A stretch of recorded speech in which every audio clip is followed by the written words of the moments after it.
oleh saudara. Ini tiba waktunya bagi kami Tuhan untuk bersekutu lebih karib dengan Tuhan melalui firman-Mu. Mari Tuhan Engkau ambil alih setiap keberadaan dari setiap kami saat ini. Engkau ambil alih hati kami, Engkau ambil alih pikiran kami, seluruhnya konsentrasi kami Tuhan, sehingga kami sungguh-sungguh connect dengan Tuhan melalui hadirat-Mu, melalui firman-Mu, melalui pribadi-Mu, dan hidup kami terus dibangun di dalam Kristus lewat pengenalan kami akan Engkau ya Allah. Berfirmanlah dengan berlimpah-limpah, bawalah kami kepada seluruh kebenaran firman-Mu, bawalah kami kepada pengenalan akan Tuhan di dalam nama Tuhan Yesus Kristus. Haleluya. Kita yang siap menyambut dan melakukan firman Tuhan, sama-sama kita katakan amin. Baik, silakan duduk Bapak Ibu Saudara.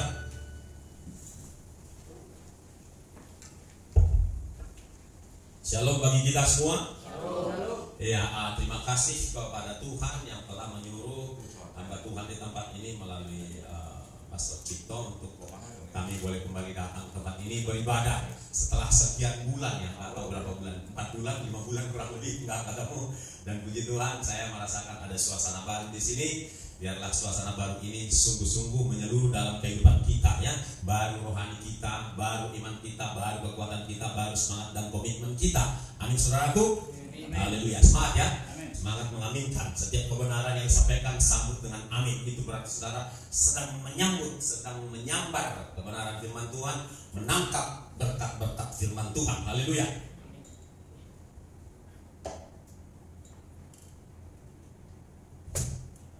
Thank you.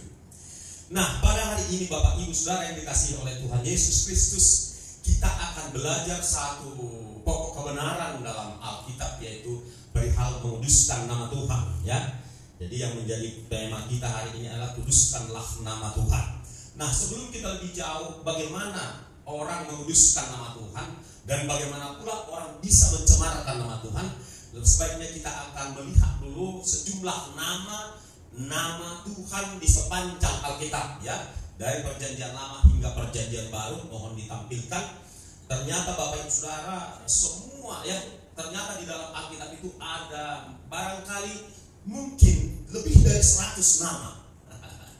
Selama ini kita hanya mengenal beberapa nama dari pribadi Tuhan itu, tapi sesungguhnya lebih dari 100. Kalau di tempat lain ada nama Allah mereka 99, tetapi saya menelusuri di dalam Alkitab bahkan lebih dari 100 nama.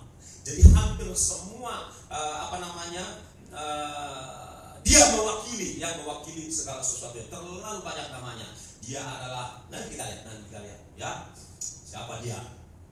Oke, silakan. Sebentar sini. Ini namanya panjang, lumayan panjang ini kan. Nah, pastor, evangelis, ya kan, Jogi Sidaputra, SHMA, MMTHPHD, panjang.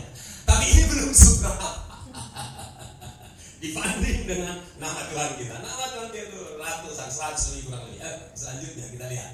Nah, saudara, nama di atas segala nama-nama itu tentunya adalah Yesus, karena itulah nama yang diperkenalkan di puncaknya, pada puncaknya ketika Allah suruh malaikat Gabriel menjumpai Yusuf dan Maria. Anak itu akan lahir dan beri namanya Yesus, yang artinya Tuhan menyelamatkan umatnya. Itulah puncak, itulah nama, dan itulah nama Sang Bapa. Kalau saudara lihat di dalam Yohanes, kitab Yohanes 17 ayat yang ke-11 dan 12, Yesus berkata kepada Sang Bapa begini, Bapa, peliharalah mereka di dalam namamu yang kau berikan kepadaku. Jadi nama Sang Bapa, Anak dan Roh Kudus itu adalah Yesus. Yesus itu bukan hanya nama Sang Anak, tetapi itu juga nama Sang Bapa, nama Roh Kudus juga. Itu sebabnya di dalam Matius 28 ayat 19-20 dikatakan, dan baptislah mereka di dalam nama Bapa dan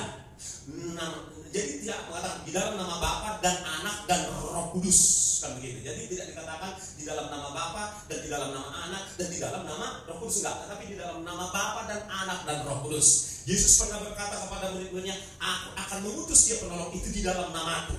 Berarti nama Roh Kudus itu adalah Yesus. Jadi saudara, supaya kita letakkan dengan rapi dulu bahwa Yesus itu adalah nama ketiga Itu nama Sang Bapa, nama Anak, dan nama Roh Kudus. Namun selain nama ini ada sebutan-sebutan lain, ada panggilan-panggilan lain saudara-saudara yang harus kita kuduskan sesuai dengan karakternya saudara-saudara. Cepat saja, Elohim, Tuhan Hakim Pencipta; Yehova, Tuhan Yehova; El Elyon, Tuhan yang Maha Tinggi; Adonai, Tuhan atau Kurios; El Shaddai, Tuhan Allah yang Maha Kuasa; El Olam, terus Allah yang kekal, ya.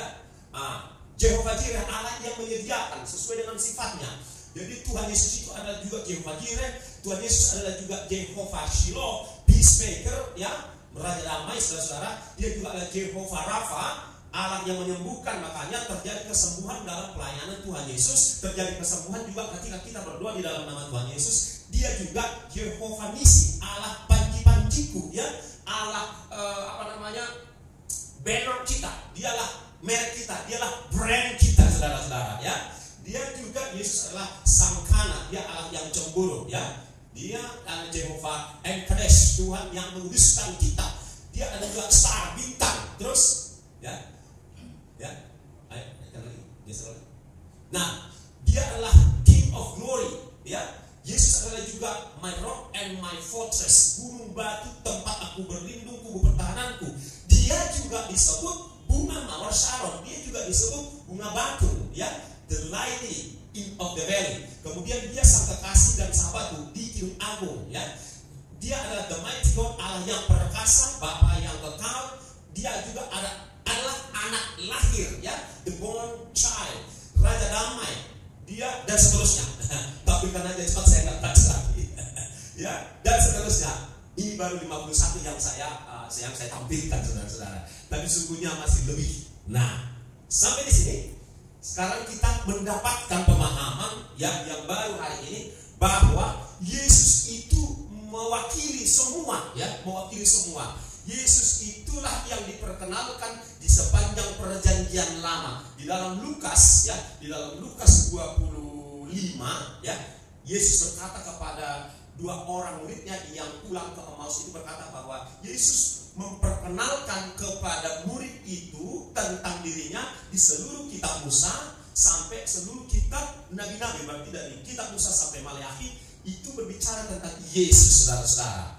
Di dalam perjanjian lama Yesus itu sudah tampil. Di Kejadian 1 pun Yesus sudah tampil dalam wujud firman. Maka berfirmanlah Allah, firman, sang firman itu muncul di sana. Sesuai dengan Yohanes 1 ayat 1-3 berkata, pada mulanya adalah firman, firman itu bersama-sama dengan Allah, dan firman itu adalah Allah, dan seterusnya. Di dalam perjanjian lama dia juga tampil Bapak Ibu Saudara dengan apa yang disebut dengan teofani, penampakan Yesus sebelum dia penampakan Allah, sebelum dia dalam menampakkan dirinya dalam wujud daging. Itu yang disebut dengan teofani. Kapan dia teofani? Ketika Sadrak, Mesak, Abednego dimasukkan di dalam perapian. Kapan dia lagi teofani penampakan? Ketika dia dan dua malaikatnya mengunjungi Abraham sebelum dua malaikat itu menghukum Sodom dan Gomora. Di sana ada Yesus dan seterusnya. Kemudian Yesus juga tampil sebagai simbol. Bahkan adalah perlambang dari Yesus yang menyelamatkan saudara-saudara. Melalui siapa lagi dia tampil? Musa adalah representasi daripada Yesus Kristus yang mengeluarkan umatnya dari kegelapan masuk ke tanah perjanjian dan seterusnya.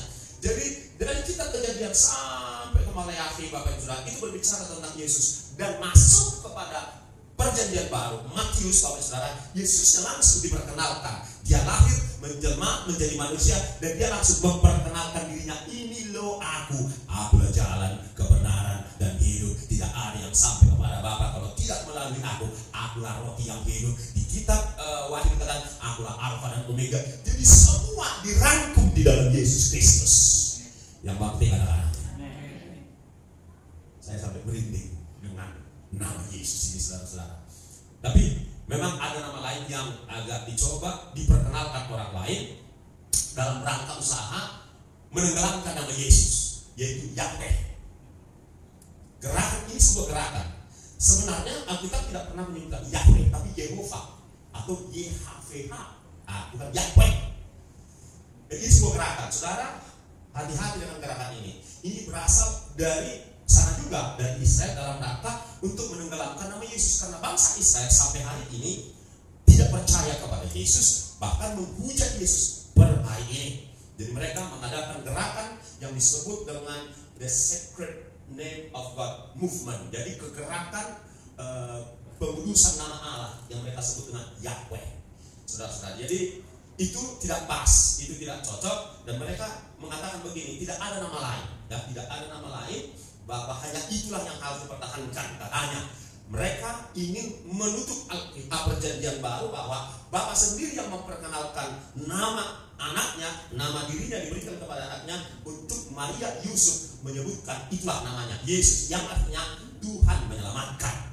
Jadi saudara harus hati-hati dalam hal ini, karena kegerakan ini ada di antara kita, ada di antara teman-teman saya juga, saudara-saudara. Ya, mereka udah dikasih tahu beberapa kali juga, enggak mau tahu, saudara-saudara. Nah, tujuannya tidak lain adalah untuk melenyapkan nama Yesus. Nah, kalau begitu, kalau nama itu yang dipakai, kita ingin banding-banding dulu sebelum kita masuk lebih jauh.